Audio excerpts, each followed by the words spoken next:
Well, putting aside the ability to put on a good party on limited budget, because I definitely learned that here. Initially, my geography degree had a tremendous bearing because I was teaching field studies on the Isle of Arran and then down in North Devon. So initially, it was very live in a very practical way. I loved the environment. I loved inspiring people about caring for the environment. So that was very explicit.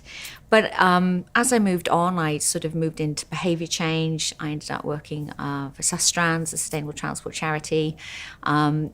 It wasn't so explicit, but underneath, I guess, was that, that curiosity of how do things work. So I think it's some of the fundamentals, some of that grounding that I got at Oxford that I probably wasn't quite aware of at the time. I've taken on through. And I think, that weekly being quizzed on what you think and having to justify your answer, boy, are you building up resilience. And now I've changed career a lot. I'm now a professional coach, and I work with values-led organisations and individuals around performance and resilience.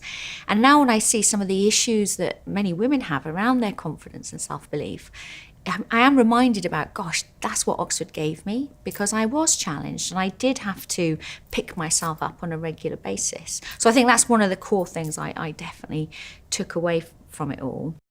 The best way to sum this up, I think, perhaps is to reference something called Ikigai, which is the Japanese concept of living a meaningful life, a purposeful life. And I would say, you need to do a bit of inner work to understand what's really important to you. What are your values? What's really important? And to think about that, your strengths are absolutely, what are you good at? But to be mindful that it's not just your career. It'll never just be your career or your work that'll give that sense of flourishing.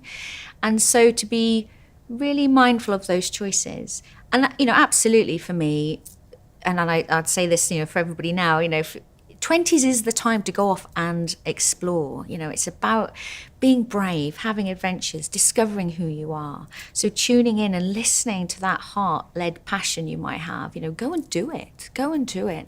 For some people, they know exactly what they want to do. Great. But for other people, it's not quite so clear. So I think it's about having confidence and to create a bit of space for yourself to listen to your intuition. Where do I want to go? What do I think I'm going to really be happy in, I'm going to be good at, that the world needs, and I'm going to be paid for? Because that's Ikigai. It's the balance between all four areas, and that's the sweet spot you want to enter into.